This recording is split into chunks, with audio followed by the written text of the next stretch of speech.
Esse áudio é da Daniela Marques, ex-presidente da Caixa Econômica Federal durante o governo Bolsonaro. Tem 2 áudios. Um áudio ela vai explicar que eles tentaram durante o governo Bolsonaro vender uma estatal brasileira, e eu vou explicar que estatal que é, uma estatal muito pouco conhecida, e vocês vão entender por que é que ela fala nessa estatal e por que é que eu vou trazer essa estatal aqui. E o segundo áudio mostra a estratégia política dessa elite do atraso para 2026, que é basicamente vender todas as estatais brasileiras da cabeça ao pé, as 130 e poucas estatais brasileiras. O Brasil tem tanta estatal assim? Sim, gente, em todos os países tem várias estatais assim.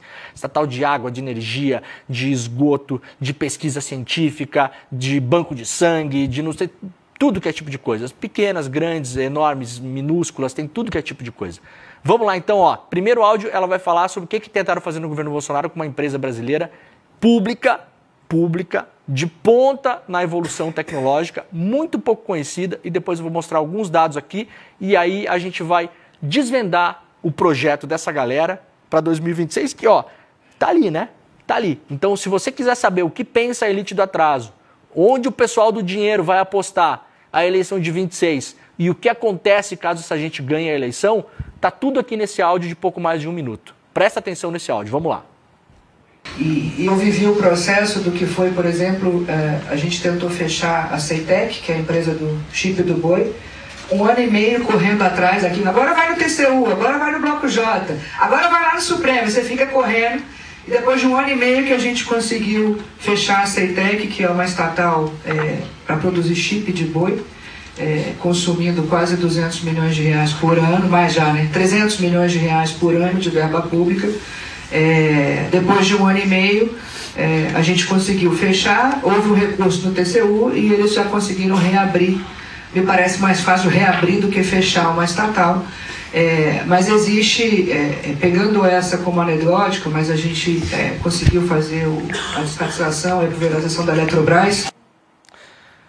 William, sabe o que é a Ceitec? Veja como ela fala, né? Veja a maneira como é colocado, isso é importante. Roberta, nós corremos em todos os lugares em Brasília para fechar a Ceitec, que é a empresa que faz, e aí fala pejorativamente, o chip do boi. Chip do boi. O que é o chip do boi? E aí essa empresa, veja que absurdo, Rô, ela consome 300 milhões de reais por ano do orçamento brasileiro. Então é óbvio, né, Roberta, que a gente tem que fechar esse negócio, gente. Pô, 300 milhões de reais por ano, a gente pode fazer o quê? Construir casa para as pessoas, né?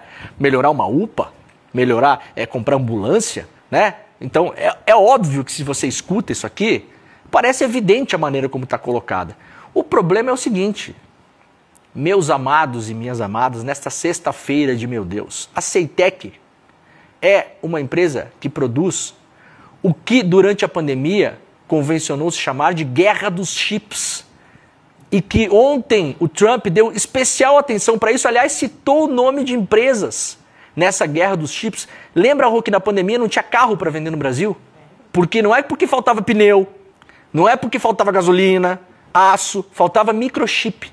O Brasil tem uma estatal que produz microchip. Centro de Inovação e Tecnologia. Que fica no Rio Grande do Sul. Muita gente não sabe disso. Uma empresa que foi montada, veja, como política de Estado, com uma ideia que surgiu no final do governo Fernando Henrique, finalmente foi montada em 2008, colocada em pé e começou a fazer produção de chip. Era até então, e talvez hoje seja uma das únicas, chamadas Salas Limpas da América Latina, que é um lugar extremamente custoso onde você produz microchips que estão na fronteira tecnológica. Esse chip do boi que ela falou, pejorativamente, Rô, sabe o que é isso aí? Você falou no começo aqui, acordo União Europeia-Mercosul, União Europeia-Mercosul talvez saia do papel. Sabe o que prevê esse acordo? A União Europeia não compra mais carne brasileira de área de desmatamento. E aí vamos supor o seguinte, chega um pedaço de carne num prato de um italiano, num restaurante de carne, lá em Roma. Como é que ele vai saber que aquele pedaço de carne foi produzido de boi que está pisando em área de desmatamento na Amazônia? Porque o gado precisa ser rastreado no Brasil. Como é que faz o rastreamento? Com o chip que foi produzido na Ceitec. Você chipa, cada boi tem um chip. Isso é produzido por uma estatal brasileira. Sabe aquele negocinho que fica no seu carro, aquele adesivinho para você passar em pedágio? Ceitec. Produzido por uma estatal brasileira. Sabe o chipzinho que fica no seu passaporte? Nosso passaporte tem um chip hoje. A CEITEC produziu. Aquele do cartão de crédito também é da CEITEC? Todos esses chips, essas tecnologias, são tecnologias que disputam um mercado médio. Sabe o DeepSeek da China? Sabe o tipo... Porque veja só, você tem hoje uma fronteira tecnológica de chips muito avançados, né? 80% dos microchips hoje, dos semicondutores do mundo, são produzidos na Ásia. Na Ásia Média ali, Taiwan, Singapura e tal. É por isso que os Estados Unidos estão desesperados, gente. Isso aí é o que manda inteligência artificial. Sabe as fotinhas do Ghibli Studio que tá todo mundo fazendo? Só roda com esse tipo de coisa, gente. É isso. Essa é a fronteira tecnológica. Carro elétrico, satélite, transição energética. Então, assim, vai desde o adesivinho para passar no pedágio até a nova tecnologia para descarbonização que vai ter que usar para a transição energética agora. Tudo isso, existe uma fronteira tecnológica, que são os chips muito avançados, só que existe um mercado intermediário de chips que não são tão avançados assim, mas que, por exemplo, causaram uma revolução no mundo meses atrás com o DeepSeek, o concorrente do ChatGPT. O DeepSeek não precisou dos chips da fronteira tecnológica. O DeepSeek poderia ser rodado com microchips que podem ser produzidos na CEITEC, aqui no Brasil, uma estatal brasileira. E aí, a falácia, a bobagem, a estupidez, porque eu não consigo achar outra palavra para isso, até adoraria, mas não consigo, de falar o seguinte: essa empresa dá prejuízo. Roberta, sabe quanto custaram? Eu não vou nem pegar o orçamento total da NASA, tá? Sabe quanto custou? Comunidade do ICL, atenção, isso é muito importante. Sabe quanto custou só o programa Apollo da NASA para lançar as naves da Apollo? Não a NASA inteira, gente, o programa Apollo. 25 bilhões de dólares. Sabe quanto de lucro deu isso, Roberta? Zero, gente. A NASA não dá lucro, a NASA não é feita para dar lucro, gente. Orçamento de 25 bilhões de dólares. Orçamento de 25 bilhões de dólares só. Só gasto de 25 bilhões, né? Segundo a... Isso, não, segundo essa gênia, vamos vender a NASA, né? E alguns idiotas nos Estados Unidos estão tirando dinheiro da NASA. Sabe quem vive do dinheiro da NASA hoje, gente? Vocês sabem? Elon Musk. Elon Musk é o maior fornecedor da NASA hoje. A NASA não dá lucro. Muita coisa não dá lucro. A NASA não foi feita para dar lucro. Hoje uma tecnologia que é usada num avião, para a gente voar, pegar nosso avião para lá e para cá, chamada fly-by-wire, que é uma tecnologia que estabiliza melhor os aviões e faz comunicação entre todas as partes para a segurança do avião, foi desenvolvida para as missões Apollo. Quanto isso rendeu para as indústrias dos Estados Unidos para vender avião? Indústria privada, inclusive. Né?